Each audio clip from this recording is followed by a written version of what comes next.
In today's breaking news, the Brics Alliance have just boldly claimed that they will take over the financial world, completing their goal of de-dollarization and abandoning of the SWIFT system in replace of something new very soon, and that something is with Ripple and XRP. As we can see in this post from the Crypto Barbie, the Brics released a Journal of Economics document in 2020 about the de-dollarization process, and in said document it mentions XRP and the XRP ledger. Not to mention there are numerous research papers out there right now that have surfaced more recently supporting the technology and potential utilization of Ripple and XRP by members of the Brics Alliance, like with the Bank of Russia, which is a very crucial and important one, and also like the National Federation of Associations of Central Bank Services in Brazil, again another massive one, and there are many more that I'll be showcasing in this video. But all of this is confirmation that this shift is happening right now, and the XRP, which was intended for institutional use, not for retail, therefore will soar to over $10,000 in the years to come. And this shift will become visible to all as soon as October, in just 2 months' time, as this is when the world will change, moving to a new financial system backed by gold, utilizing Ripple and XRP, with 159 countries set to adopt the new Brics payment system, 159 countries leaving the dollar and SWIFT system behind. Amid the alliance's continued efforts to create a SWIFT alternative, specifically allowing unilateral settlements to be done without the need for the US dollar, according to Russia's central bank governor Elvira Nabiullina, there is already 159 countries seeking to adopt the system when it goes live, with the potential launch coming in October, just 2 months' time, which is massive news.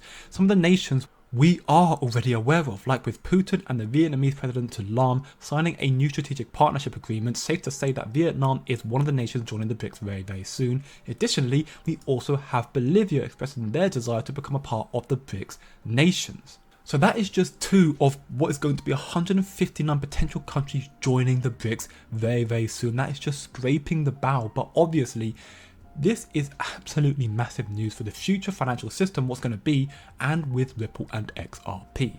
And again, to showcase further proof this shift is currently happening, Russia recently announced a new bill to legalize crypto payments and mining starting September 1st, which starts next month. It is pretty evident that this shift is happening now, and now is kicking into overdrive. Even the IMF confirmed in this interview that the shift to blockchain is already happening. Take a close listen. And what you're doing is we're putting together a process framework, a governance framework for banks to tokenize their asset on this network. For example, you can tokenize from money market fund to bonds, to equities, to deposits, and put that representation on the network and allow it to move between 2 parties. Today in Singapore, almost close to a dozen banks are already productionalizing their asset on the network. Standard Chartered Bank just announced, I think a few months back, they're tokenizing their trade receivables. UBS is tokenizing their money market fund. JPM is tokenizing their deposits. So you can see that switch is happening already. And from a market efficiency perspective, you are dramatically reducing the operational processes out of the system.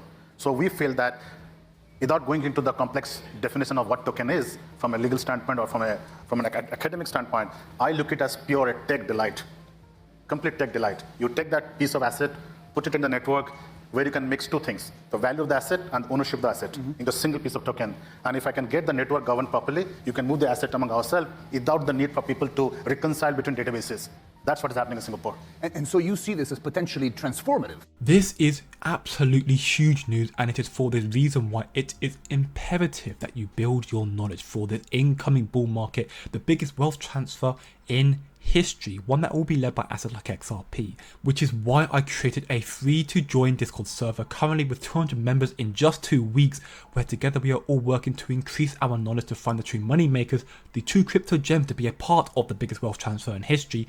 We are still growing rapidly and we are all learning so much already, so by all means come and be part of the family. The link to join will be in the description below. But now, CEO and founder of the Crypto Nerds, Robert Doyle here, aka the crypto sensei, believes that XRP's price may reach as high as $10,000 if the BRICS countries adopt it widely. And with this alliance growing at a rapid rate, again, 159 potential countries joining in the next 2 months, and also with most of the current members of the BRICS alliance using XRP's technology already, with the lawsuit with XRP finally coming to a conclusive end, safe to say that the adoption of XRP is already wide and will continue to grow. As we can see, several Ripple partners are already involved with Project Enbridge by the BIS. You have the Bank of Thailand, the Hong Kong Monetary Authority, the People's Bank of China, the United Arab Emirates, and also recently the addition of Saudi Arabia as well. And thanks to the likes of HSBC, Standard Chartered, SCB, and the Monetary Authority of Singapore, the license Ripple secured, allowing them to provide regulated digital payment token services, Ripple serves as the perfect leader and a key contributor to the new monetary system that the BRICS have a lot of deep connections to, as all members of Project Enbridge are members of the BRICS, aside from Thailand of course, but there are also sources suggesting that Thailand plans to join the BRICS very soon as well. Now, one of the countries Ripple have the deepest connections to is the UAE. Ripple recently partnered with the innovation hub DIFC to accelerate blockchain innovation in the United Arab Emirates, and this is very big news. This is the largest financial center in Dubai, home to 3,292 registered companies and a workforce of more than 27,000 professionals. Effectively, the XRP ledger is solidifying the UAE's position as the leading fintech hub globally, which we can hear a little bit more about in this interview which took place in Dubai. Talk about Ripple and XRP and the XRP ledger. Take a listen.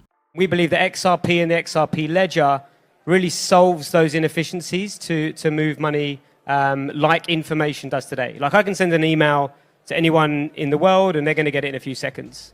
Okay. Like I mentioned, if I send money, there's no real, telling of when that's going to arrive. What the central banks, what they're doing, we're trying to work with. So we use XRP as a bridging asset between two fiat currencies.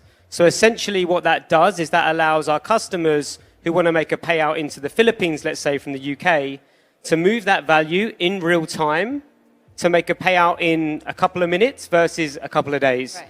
And so far we've processed about 37 million transactions, approximately $50 billion in value. So, we're seeing some real traction. I think we'll come onto it, I'm sure, later, but, where we've seen a lot of holdback is people really taking that step into the market because of the unclear, maybe regulation that does exist globally. So it is pretty evident that XRP is deeply connected to the BRICS nations, from Russia to UAE, all the way to Brazil and all over the place. They're connected very deeply one way or the other to the BRICS alliance. And thanks to sources like with Project Enbridge, that for me reignites my belief that the BRICS will be using Ripple and XRP when this shift happens, which is happening right now, as the IMF confirmed. Again, remember, the crypto sensei stated that if the BRICS adopt XRP widely, it can reach $10,000, and the nations are growing to 159 soon, which is insane. But the real reason for me why XRP can reach as high as $10,000 is because it was meant for institutions, not for retail, and we cannot comprehend the sheer volume of money that is flowing around the world constantly that we are not aware of. Here, this post from Well headlines: a staggering 75.8% of stock derivatives are exchanged in dark pools by these financial institutions.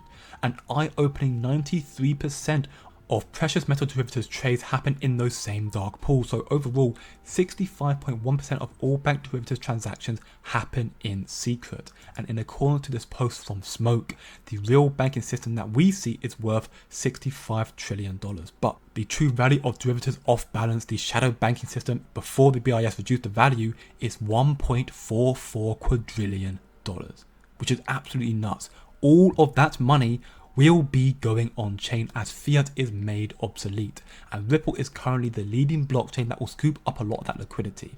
Many of these institutions, from the BRICS to the United States, all around the world, are preparing. Some are even testing the waters on the Ethereum blockchain right now, which is why Ripple are releasing their new stablecoin, the RLUSD, which will be compatible with both the XRP ledger and EVM sidechain. That will allow the institutions to jump from Ethereum over to XRP and Ripple. And this is why I believe you need to buckle up, do your own research, come chill chat and learn more in the free Discord server, again linked below. And remember, don't look short term, think long term, and I'll see you in the next one.